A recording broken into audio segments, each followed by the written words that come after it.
شاہ بخاری علیہ الرحمہ کے مزار اقدس پر حاضر ہوں. میں تمام عوام اہل سنت اور بالخصوص سادات کچوچا اور ہمارے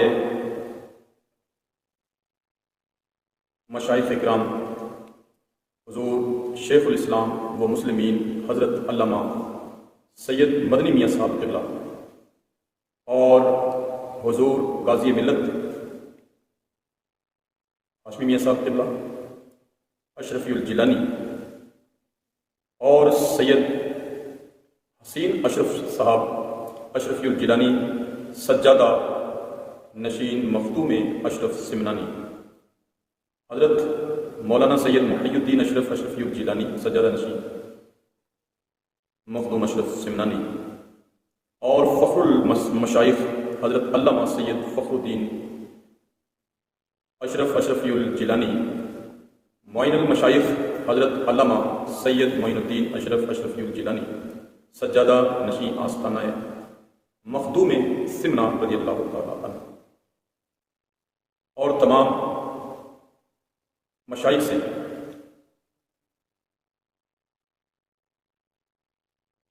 عرض کرتا ہوں السلام علیکم ورحمۃ اللہ وبرکاتہ. وعلیکم السلام ورحمۃ میرے اس آج کے لائیو پروگرام میں آنے کا ایک مقصد ہے.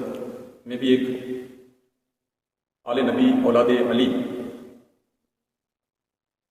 سیدنا امام علی مقام امام حسین رضی اللہ تعالیٰ عنہ کی اولاد سے حسینی ہوں. بے شک یہ بزرگوار جن کے مزار اقدس پر حاضر ہیں یہ میرے ریئل نانا ہیں، میں ان کا نواسا ہوں، اور جمال اولیاء کے برادر صغیر سید پیر حسین شاہ بخاری علیہ الرحمہ کا ہوتا ہوں. آپ کے نسب جو ہے میں کم مختصر سے وقت کے اندر بتانا چاہتا ہوں. یہ میرے ہاتھ میں ہمارے سارے خاندان کا شجرہ مبارک ہے. بنت رسول حضرت خاتون جنت اور مولا علی سے ہوتے ہوئے یہ شجرہ نسب حضرت امام حسین رضی اللہ تعالیٰ عنہ پر پہنچتا ہے، اور حضرت امام حسین کے بیٹے حضرت سیدنا امام زین العابدین اور ان کے بیٹے حضرت سیدنا امام محمد باقر رحمۃ اللہ تعالیٰ علیہ، اور ان کے صاحبزادے حضرت سیدنا امام جعفر صادق رضی اللہ تعالیٰ عنہ، اور ان کے بیٹے امام علی موسیٰ کاظم رضی اللہ تعالیٰ عنہ، اور ان کے صاحبزادے حضرت امام علی موسیٰ رضا، اور ان کے صاحبزادے امام علی تقی رضی اللہ تعالیٰ عنہ، ان کے بیٹے حضرت امام علی نقی رضی اللہ تعالیٰ عنہ، اور ان کے بیٹے حضرت جعفر ثانی رضی اللہ تعالیٰ عنہ، ان کے بیٹے حضرت سیدنا علی اصغر رضی اللہ تعالیٰ عنہ، اور ان کے بیٹے سیدنا عبداللہ رضی اللہ تعالیٰ عنہ، اور ان کے بیٹے حضرت سیدنا احمد رضی اللہ تعالیٰ عنہ، ان کے بیٹے سیدنا محمود گواس رضی اللہ تعالیٰ عنہ، اور ان کے بیٹے حضرت محمد رضی اللہ تعالیٰ عنہ، اور ان کے بیٹے امام حضرت سیدنا جعفر ثالث رضی اللہ تعالیٰ عنہ، ان کے بیٹے سیدنا علی اور سیدنا انیس الدین المعید رضی اللہ تعالیٰ عنہ، ان کے بیٹے حضرت سیدنا پیر سید شبر شاہ جلال الدین سرخ پوش بخاری رحمۃ اللہ تعالیٰ، ان کے بیٹے حضرت سیدنا سلطان احمد کبیر رضی اللہ تعالیٰ عنہ، اور ان کے بیٹے سیدنا مخدوم جہانیہ سیدنا جلال الدین حسین جہاں بخش رحمۃ اللہ تعالیٰ علیہ، اور ان کے بیٹے سیدنا ناصر الدین محمود نوشا رضی اللہ تعالیٰ عنہ، ان کے بیٹے سیدنا فضل الدین لاڈلے یہ قطب عالم جو احمد آباد شریف میں مزار مبارک ہے.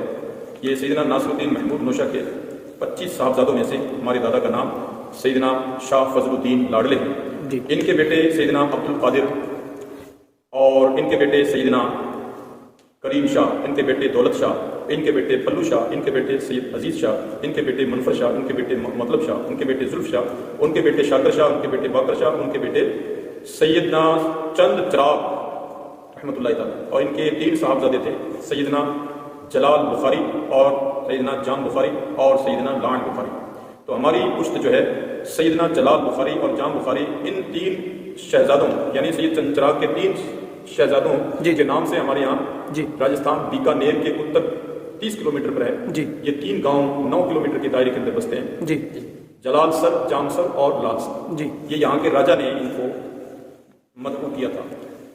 اور یہ جلال سر کی سرزمین پر آنے کے بعد جو سدرہ نسب میرے پاس ہے وہ قلم سے لکھا ہوا ہے، جمع کیا ہوا ہے سارے خاندان کا شجرا. یہ شجرا مبارک آپ تھوڑا دکھائیں گے ہم سب کو؟ جی جی بالکل. یہ کچھ شریف سے جی نقل نکلوا کے لائی گئی ہے جی اور آج بھی پورے خاندان کا شجرا وہاں موجود ہے. حضرت علی رضی اللہ تعالیٰ عنہ، جی آگے آپ کے حضرت امام حسین اور امام حسین سے زین العابدین. پورا سلسلہ نسب میں نے ایک ایک نام کر کے آپ کو. جی بہت بہت شکریہ ماشاء اللہ آپ کا. اور سید جلال بخاری رحمۃ اللہ تعالیٰ علیہ کے 2 صاحبزادے سید فتح شاہ اور عنایت شاہ. ہم سید فتح شاہ کی اولاد سے. جی فتح شاہ کے بیٹے کا نام سید عبد الشاہ، ان کے بیٹے کا نام پدم شاہ، ان کے بیٹے کا نام مالو شاہ، ان کے بیٹے کا نام نورنگ شاہ اور ان کے بیٹے کا نام نکو شاہ. نیک محمد نام تھا، نکو شاہ بولتے تھے. جی ان کے بیٹے کا نام سید جمال شاہ بخاری. یہ جو بزرگ موجود ہیں. جی اور انہی کے چھوٹے بھائی سید پیر حسین شاہ بخاری، اس مزار شریف کے بیک سائڈ میں ان کا مزار مبارک ہے. جی اور حسین شاہ کے بیٹے سید قطب الدین، جی ان کا بیٹا میں سید قمر الدین جمالی. اور نانا میرے سیدنا جمال شاہ اور جی حسین شاہ میرے دادا. یہ میرے سلسلہ نسب ہے. جی آج جو حضرات بڑا زور شور مچا رہے ہیں اور کہہ رہے ہیں یہ کیا ہو گیا، دیکھو ایسا ہے، یہ ایک سادات کی بات تھی. اشرف ملت سے ملاقات ہوئی اور کئی موضوعوں پر گفتگو ہوئی. ایک تو اعلیٰ حضرت رضی اللہ تعالیٰ عنہ کے بارے میں انہوں نے اپنی قیادت کے اندر ایک بیان کروایا تھا، وہاں سے ہماری یہ بحث شروع ہوئی. اس پر آپ کا جو شجرا دکھانے کا کوئی مقصد آپ بتا سکتے ہیں؟ آپ نے شجرا دکھایا یہ کس لیے دکھایا آپ نے شجرا مبارک ہے؟ اتنے آپ نے نام جو بتائے ہیں، اس کی کوئی وجہ کیا آپ کو شجرا مبارک بتانے کے لیے کسی نے کہا تھا؟ جی آپ سید نہیں ہیں کیا؟ ایسی کوئی بات ہوئی آپ سے؟ جی ابھی حال ہی میں ایک ابہور کی سرزمین پر کوئی جلسے کے اندر بات ہوئی. یہ صرف ابہور کی سرزمین پر ہی نہیں، یہ کئی سالوں سے معاملہ چل رہا ہے. اب بیچارے وہ دعوت اسلامی والے آتے ہیں تو ان کو ٹارچر کیا جاتا ہے، ان کو پریشان کیا جاتا ہے، ان کو ہرے طوطے اور پیلے طوطوں سے مطلب تعبیر کیا جاتا ہے. حالانکہ پنجاب کی سرزمین ایک ایسی سرزمین ہے جو بد عقیداؤں کے پورے چنگل میں آئی. ہماری مسجدیں چھین کر کے وہ وقف بورڈ کے ذریعے سے اپنے امام ڈال کر کے مسجدیں چھین لیتے ہیں اور ہر طرح سے مطلب لوگ پریشان. اور الحمدللہ اس دعوت اسلامی نے آ کر کے بہت ہی بہتر انداز میں کام کیا ہے. اس لیے میں اس تحریک سے محبت کرتا ہوں اور اس کو اپنی تحریک کہتا ہوں. آج جو یہ کہا جا رہا ہے کہ یہ دعوت اسلامی والا ہے، دعوت اسلامی والے ایسا کرواتے ہیں، میں ایک خانقاہی آدمی ہوں اور یہ مزار شریف آپ کے سامنے ہے اور دعوت اسلامی والوں سے میں محبت کرتا ہوں ان کے کام کو دیکھ کر کے. ٹھیک ہے. اور ان کے کام کی وجہ سے میں اس کو اپنی تحریک مانتا ہوں. اب سوشل میڈیا پر کہا جاتا ہے کہ ان کو دعوت اسلامی باہر کرے گی یا اندر کرے گی. نہ تو میں اندر رہنے والا نہ باہر رہنے والا. میں خود الحمدللہ 5-6 جگہ ادارے چلا رہا ہوں اور بہترین دین و سنت کا کام کر رہا ہوں. دینی اور دنیاوی تعلیم کے اوپر ٹھوس قوم کے لیے قدم میں نے اٹھا رکھا ہے. مجھے نہ تو اندر جانے کی ضرورت ہے اور نہ ہی باہر جانے کی ضرورت ہے. میں ایک تحریک سے محبت کرتا ہوں، اچھا کام کرتی ہے اور اگر اچھا کام نہیں کرتی تو ظاہر بات ہے میں قریب نہیں ہوتا. لیکن آج جو دعوت اسلامی کو بدنام کیا جاتا ہے کہ دعوت اسلامی والے ایسا کر رہے ہیں، ایسا کچھ نہیں ہے. یہ سب فراڈ ہے اور میری ویڈیو کلپ کو یہ ایک بحث کو کاٹ کر کے یہ ایک گسیلا انداز دکھایا گیا ہے بدنام کرنے کی غرض سے. ایسا کچھ نہیں ہے اور دعوت اسلامی ایک بہترین تحریک ہے اور یہ کسی کے ساتھ نہ تو یہ غیبت تک کرنے سے لوگوں کو بچنے کی دعوت دیتے ہیں. یہ کب کہیں گے کہ آپ جا کے فلاں سے لڑیں. ان کا معاملہ میرے ساتھ کئی سالوں سے چل رہا ہے. یہ علاقے میں کبھی تو اعلیٰ حضرت رضی اللہ تعالیٰ عنہ کو خارجی کا فتویٰ قرار دلاتے ہیں اپنی قیادت کے اندر. اور وہ سید وسیم اشرف نامی ایک شخص آیا اور جنڈا والی میں پروگرام تھا. اس پروگرام میں اعلیٰ حضرت کے سلام رضا کے کچھ اشعار، حالانکہ وہ شعر جو ہے کتنے بکھرے ہوئے ہیں مدینے کے پھول، کربلا تیری قسمت پہ لاکھوں سلام، یہ شعر اعلیٰ حضرت کا نہیں ہے. لیکن یہ کلام رضا سے ملتا جلتا شعر ہونے کی وجہ سے انہوں نے فتویٰ لگایا کہ یہ دیکھو بکھرے ہوئے پھول کہہ دیا، کربلا کی زمین پر سلام بھیجا ہے، اس کی خارجیت. اور اس طرح سے انہوں نے ایک شعر اعلیٰ حضرت نے حضور غوث اعظم رضی اللہ تعالیٰ عنہ کی شان میں جو منقبت میں لکھا ہوا ہے، ہزاروں تابعی سے تو فزو ہے وہ طبقہ مجملن فاضل ہے یا غوث. اس شعر کو بھی حالانکہ یہ کلپ میرے پاس موجود ہے جی جی اور اس بندے کی یہ اشرف ملت پیر تک پا رہے ہیں، ہاں شاباش بولو، لیکن اس جلسے کے بعد کسی نے کوئی آواز نہیں اٹھائی. میں نے ایک دن میرے سامنے وہ آئی، میں نے دیکھا. اچھا سید صاحب آپ کی بات بیچ میں ہے جی. جب وہ وسیم اشرف نے ایسا کچھ بولا تو کیا اشرف ملت اس پروگرام کے اندر موجود تھے؟ بالکل موجود تھے، ویڈیو کے اندر بالکل نظر آتے ہیں اور ان کی پیٹ بھی تھپا دی. اچھا تو انہوں نے کوئی آپشن نہیں اٹھایا، انہوں نے کچھ بھی نہیں کہا کہ ایسا پروگرام کرنے کے بعد ہمیں 1 سال بعد میں یہ کلپ ہمارے پاس آئی ویڈیو، جی. وہ میں نے دیکھا اور اس کو 2-3 بار سنا تو یہ اعلیٰ حضرت کا شعر ہمارے سمجھ میں آیا، کیونکہ وہ اتنے جوشیلے انداز میں وہ بیان کرتے ہیں کہ سمجھنا اس کو بہت مشکل لگ رہا تھا. تو اس بات کو لے کر کے ہمیں ایک دکھ ہوا کہ اہل سنت والجماعت کے علماء جو پورا اسٹیج سے بھرا ہوا ہے اور ایک آدمی اعلیٰ حضرت کو خارجی خارجی خارجی خارجی خارجی کے فتوے لگاتا چلا گیا ہے اور کسی مولوی کی اسٹیج پر ہمت نہیں ہوئی کہ سوال کریں. لیکن میں نے 1 سال کے بعد میں وہاں کے مقامی علماء سے رابطہ کیا تو سب نے یہی کہا کہ حضور ہم تو ان سے کوئی سوال کرتے ہیں تو وہ ہم پر ولد الزنا کے فتوے لگا دیتے ہیں، ہمیں ڈانٹ پھٹکار کرتے ہیں، اس وجہ سے ہماری ہمت نہیں پڑتی. کس سے سوال کرتے ہو؟ اشرف میاں سے. اچھا اشرف میاں سے میں نے کہا آپ نے پوچھا کیوں نہیں کہ یہ ایسا جملے ادا کر کے گیا، آپ نے اس کو ٹوکا کیوں نہیں، توبہ نہیں کیوں نہیں کروائی؟ تو کہا کہ ہم اگر یہ بات کرتے تو ہمیں ڈانٹ پھٹکار ہوتی، تو اس وجہ سے ہماری ہمت نہیں ہوتی ہے. تو میں نے باقاعدہ طور سے یہاں سے ہنومان گڑھ جا کر کے علماء کی ٹیم کے ساتھ علماء کی ایک میٹنگ کے اندر اشرف ملت سے سوال جواب کیے اس بات پر، لیکن انہوں نے کوئی مفصل اور مدلل کوئی جواب نہیں دیا. اس وجہ سے ہمارا اختلاف برقرار رہا. اور کبھی یہ دمادم مست قلندر علی کا پہلا نمبر کہہ کر کے لوگوں کو یہ کون سا عقیدہ دینا چاہتے ہیں، کبھی اعلیٰ حضرت کو خارجی قرار دلا کر کیا عقیدہ دینا چاہتے ہیں، اور کبھی جو سلام رضا کے اوپر لوگوں کو پھٹکار دے کر کے کیا عقیدہ دینا چاہتے ہیں. اور پھر مبلغین جہاں بھی ان کو مل جاتے ہیں سننے میں آتا ہے کسی کو کہتے ہیں مروانی تحریک، کسی کو کچھ کہتے ہیں، یعنی اتنے ٹورچر کرتے ہیں دین کے کام کرنے والوں کو.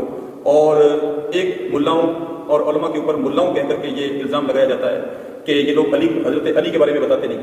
الحمدللہ تمام سادات اکرام اور تمام علماء اکرام سے میں ایک گزارش کرتا ہوں کہ ہمارا ایریا بالخصوص بیکانیر اور ہنومان گڑھ گنگا نگر یہ تمام ایریا الحمدللہ ثم الحمدللہ 90% سنیت ہے. اور الحمدللہ حضرت علی اور سادات اکرام کے یہ لوگ عاشق ہیں.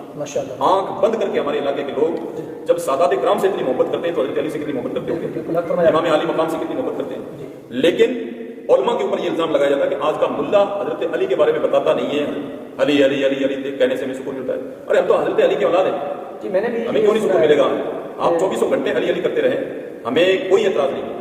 اب مولا علی کریں، آپ حضرت عثمان کریں، حضرت صدیق اکبر کریں، ہمیں اس چیز سے اعتراض نہیں ہے. ہمیں اختلاف صرف اس بات کا ہے کہ بڑی مشکلوں کے ساتھ پنجاب کی سرزمین اور یہ جو ہنومان گڑھ گنگا نگر یہ پنجاب سے ٹچ ایریا ہے، ان علاقوں میں کام کرنا بہت ہی مشکل تھا. اس سنی تحریک مدنی تحریک کے ساتھ ملنے سے ہمیں بڑا فائدہ محسوس ہوا، اس لیے ہم نے اس کو اپنی تحریک سمجھنا شروع کر دیا. تو جب بھی یہ اس پر کوئی ٹارچر کرتے ہیں تو ہمیں بڑی دلی تکلیف ہوتی ہے. اور اسی دلی تکلیف کو سنتے ہوئے میں ابور کے پروگرام میں گیا تو وہاں میں نے ادب کے دائرے میں ان سے پوچھا کہ حضرت آپ اس پر وضاحت کریں کہ آپ ایسا کیوں کر رہے ہیں، ہرا طوطا پیلا طوطا ہمیں دیکھتے کیوں کرنے لگ جاتے ہیں. تو انہوں نے کہا کہ میں مولانا الیاس کو یہ کہتا ہوں. ابھی جو واردات ہوئی ابور کے اندر جی ابھی جو 1 ہفتہ اس کو نہیں ہوا تقریباً، تو جمعرات کا پروگرام تھا شہر تک کو چہلم کی فاتحہ تھی، تو اس کے اندر میں نے دیکھا تھا ایک ویڈیو اور پوسٹیں بھی آئی تھی کافی ساری. تو اس کے اندر اس کے کوئی وجہ کیا ہے کہ آپ بتا سکتے ہیں مسئلہ کیا ہوا ایسا جس کی وجہ سے جو ہے؟ میں آیا اسٹیج پر 1:45 بجے. جی میں نے کہا تقریب کا اختتام ہونے والا ہے.